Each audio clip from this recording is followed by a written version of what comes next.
Pendukung dan simpatisan perkumpulan elit tipikor HICW di Indonesia dimanapun saat ini Anda berada.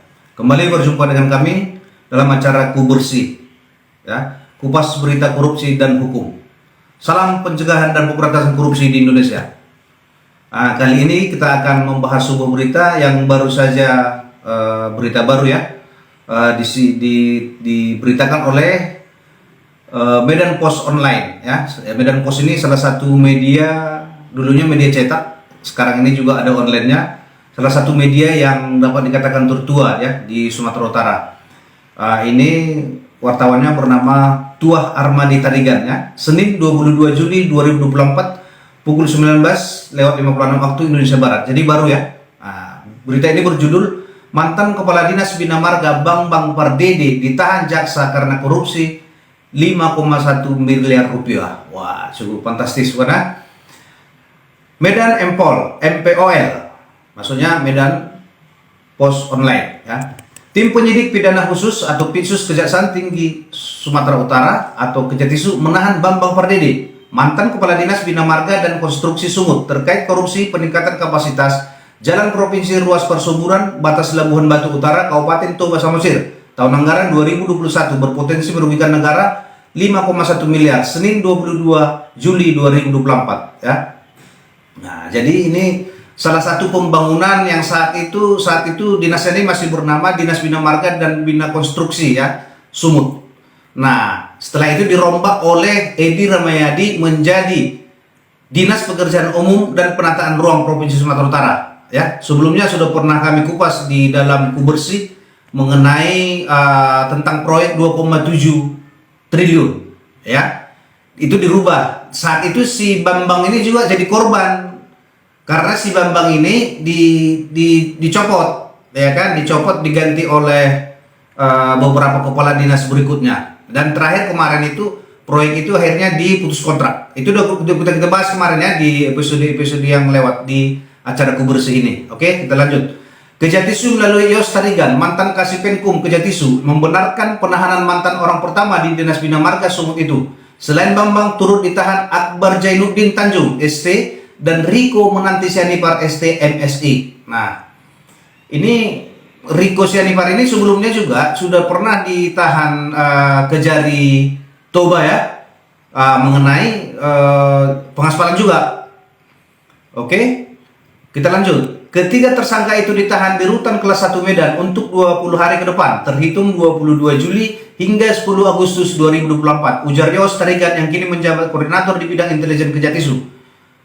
Ketiga tersangka atas nama BP selaku kuasa pengguna anggaran atau mantan Kepala Dinas Bina Marga dan Bina Konstruksi Provinsi Sumatera Utara, AJT Direktur PT EPP, dan RMS selaku kuasa pengguna anggaran UPT Jalan dan Jembatan Tarutung atau pejabat pembuat komitmen atau PPK ya. Menurut dia, penahanan ketiga tersebut dikhawatirkan melarikan diri, merusak atau menghilangkan barang bukti dan atau mengulangi tindak pidana dan mempercepat proses penyelidikan, ujar mantan Kasipitsus Kejari Deli Serdang itu. Dijelaskan penyidik Kejatisu masih terus mengembangkan penyidikan hingga tidak tertutup kemungkinan akan ada tersangka baru. Diketahui Dinas Bina Marga dan Bina Konstruksi Provinsi Sumatera Utara ada melaksanakan paket pekerjaan peningkatan kapasitas jalan provinsi Ruas Persuburan Batas Labuhan Batu Utara Kabupaten Toba Samosir atau sekarang Kabupaten Toba ya, dengan nilai pagu anggaran sebesar 26 miliar rupiah lebih. Adapun sumber dana pelaksanaan kegiatan peningkatan kapasitas jalan provinsi Ruas Persuburan Batas Labuhan Batu Utara Kabupaten Toba Samosir tahun anggaran 2021 adalah APBD Provinsi Sumatera Utara tahun anggaran 2021. Fakta di lapangan, kata Yos Tarigan, ditemukan bahwa teknik pelaksanaan pekerjaan dilakukan secara manual oleh pekerja lapangan PT EPP atau tidak sesuai dengan spesifikasi teknis. Berdasarkan temuan tersebut ditemukan kekurangan volume pekerjaan atau perbedaan antara volume pekerjaan yang di lapangan dengan yang tercantum dalam kontrak sehingga menimbulkan kelebihan bayar sebesar 5 miliar 131 juta lebih. Tim penyidik telah memperoleh 2 alat bukti terkait perkara dugaan tindak pidana korupsi dalam pelaksanaan kegiatan peningkatan kapasitas jalan provinsi Ruas Persuburan Batas Labuhan Batu Utara Kabupaten Toba Samosir tahun anggaran 2021 yang dikerjakan ketiga tersangka. ketika tersangka melanggar pasal 2 ayat 1 subsidiar, pasal 3 junto, pasal 18 Undang-Undang Nomor 31 tahun 1999 tentang pemberantasan tindak pidana korupsi sebagaimana telah diubah dengan Undang-Undang Nomor 20 tahun 2001 tentang perubahan atas Undang-Undang Nomor 31 tahun 1999 tentang pemberantasan tindak pidana korupsi junto, pasal 55 ayat 1 ke 1 KUHP atau turut serta ya. Jadi pendukung dan simpatisan perkumpulan elit tipikor HICW yang ada di Indonesia ya, elit tipikor HICW sangat mendukung proses hukum yang dilakukan oleh pihak Kejati ini ya. Tapi kami minta ini harus mengejar intelektualnya di belakang. Di belakangnya Bang Pardede ini kan masih ada. Ya, memang secara hukum dia pengguna anggaran. Di bawah dia kuasa pengguna anggaran ya. Tapi di atas dia kan masih ada. Ya, kami kembali teringat dengan kasus Dinas Kesehatan Provinsi Sumatera Utara kemarin yang kalau nggak salah ya, itu masyarakat minta kan pihak Kejati mengejar aktor intelektualnya lagi di baliknya ya, karena kasus-kasus seperti ini ya kami sudah lama sebutkan itu kasus-kasus infrastruktur dan pengaspalan seperti ini ya, itu rusak, itu diakibatkan indikasi korupsinya pi. Ya, nggak banyak-banyak, hanya 3 huruf pi. Ya, sebelum kerja sebenarnya rekanan udah rugi di sini, karena dia harus torpi dulu. Ya, dugaan kami dia harus torpi dulu baru kerja. Nah, setelah dia kerja, pihak kontraktor akan berusaha bagaimana menutupi pi ini. Ya, karena untung halal itu kan hanya 15% itu. Ya, sementara kalau dihitung dengan pi yang sudah diberikan, ya, yang dengan banyak tetek bengek itu, kami dengar ini pihak yang melelangkan juga dapat, ya kan?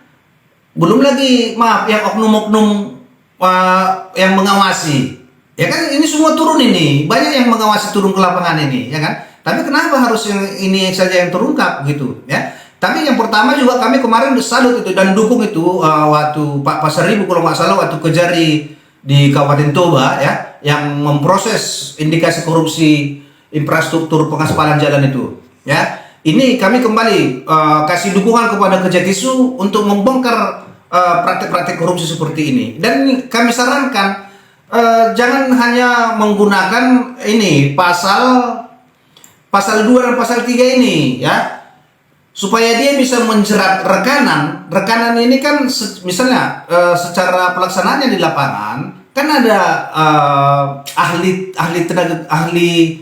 tenaga kerja, ahlinya dari rekanan kan ada ahlinya, ya kan? Kawan ini yang sehari-hari di lapangan, terus pengawas juga ada di lapangan. Nah, supaya ini bisa dijerat semua, ya kan? Ini sudah sering kami dengung-dengung gunakan itu pasal 7.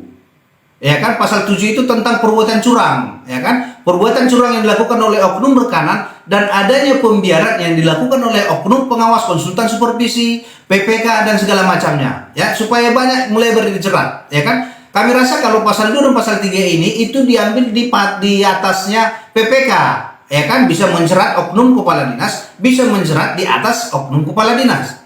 Nah, begitu. Jadi, sudah kami katakan kalau aparat penegak hukum ya, dalam hal ini kepolisian, KPK, kejaksaan ya, ini konsen meneliti indikasi korupsi di bidang konstruksi ini ya, nggak nyampe 2 tahun utang negara kita bisa dibayar gitu, ya kan? Tapi jadi makanya kami minta itu periksa semua karena di Sumatera Utara ini ya hampir sekian triliun per tahun, ya kan? Tapi nggak nyampe setahun jalan sudah rusak. Ya kan? Nah, jalan sudah rusak. Kalau jalan sudah rusak, berarti yang rugi siapa? Masyarakat. Ingat, kerugian bukan hanya kerugian keuangan negara, bukan. Yang paling parah itu kerugian perekonomian negara. Ya kan, dihitung dari siklus ekonomi yang harga naik. Yang harga naik, petani menjual murah karena kerusakan jalan. Itu menimbulkan kerugian perekonomian negara. Ini yang paling parah. Nah, jadi kami minta untuk selanjutnya untuk lebih kekeh lah. Nah, ini Kejatisu sudah membongkar ini, kami harap ya Polda juga untuk di Sumatera Utara ya, bongkar lagi, masih banyak lagi, ya kan? Ini di laptop kami ini udah penuh semua ini dugaan-dugaan korupsi di bidang-bidang infrastruktur ini. Ya kalau perlu data ya nggak apa-apa, kita saling sharing, ya kan? Nah, kadang-kadang bukan kami nggak mau melapor, tapi terkadang kami gimana ya, kami lapor ujuk-ujuk nggak ada juga arahnya. Akhirnya pihak yang kami lapor akhirnya sama kami ya sepele kan, ya udah hanya begitu saja kan, begitu akhirnya nggak ada rasa takut lagi sama dia kan, akhirnya berbuat lagi ya seperti ini. Nah, kalau memang pelaksanaan pekerjaan ini yang dituduhkan di sini ini ya, Jalan Provinsi Ruas Persuburan Batas Labuan Batu ini, kami juga sudah ke sana. Itu ada dokumen-dokumen, nanti setelah ini akan kami upload lagi beritanya. Itu memang ya begitu. Permukaan aspalnya itu kasar dan berpori ya. Terus pengikisan tubing itu, bagaimana pengikisan tubing? Seharusnya kan ada elevasinya dan ada harus cuttingnya kan. Tapi ini nggak ada cutting, akhirnya longsor. Nah, saat itu baru beberapa bulan itu udah rontok semua tuh saluran drainasenya, ada bangunan box culvertnya juga sudah rontok ya. Ini udah hal-hal seperti ini tetap kami waktu itu ya, sesuai dengan SOP penanganan korupsi, pencegahan korupsi, penyelidikan korupsi di lembaga ini, itu kami surati itu ke KUPT-nya ya, ke kepala dinasnya, tapi nggak ada tanggapan. Nah, kami bisa berbuat apa? Nah, di sini juga kami perlu sampaikan kepada masyarakat ya. Kami ini sesuai undang-undang tupoksi kami hanya memberikan bukti permulaan kepada pihak penegak hukum. Ya kan, negara kita kan negara hukum. Semua analisa yang mengarah ke dugaan-dugaan yang di lapangan itu harus dibuktikan dengan hukum. Makanya kami bilang tadi, kami harap lebih ngeh lagi lah, lebih semangat lagi ya Kejatisu dan Polda Sumut lebih bergairah lagi dalam menangani hal-hal korupsi seperti ini ya. Kalau butuh data atau informasi, kami siap memberikannya. Kami nggak minta apa-apa dari pihak saudara. Kami nggak minta uang minyak segala macam, enggak. Biar dari biaya kami sendiri, kami ke lapangan dan memberikan foto dan video kepada pihak saudara untuk menelusuri indikasi-indikasi korupsi. Kami pastikan ini ya, mulai dari segala pekerjaan infrastruktur atau konstruksi yang ada di Indonesia. Nggak usah lah kita bicara Indonesia ya, Sumatera Utara ya, berdasarkan pengalaman kami, berdasarkan investigasi kami pastikan ada dugaan korupsinya. Tapi kan harus nyatakan secara hukum ya. Karena itu kami minta lebih ngeh lagi. Kami bangga ini kepada Kejatisu. Ayo mainkan lagi. Jangan hanya yang di ini UPT Tarutung ini, UPT-PT yang lain juga silakan dibongkar.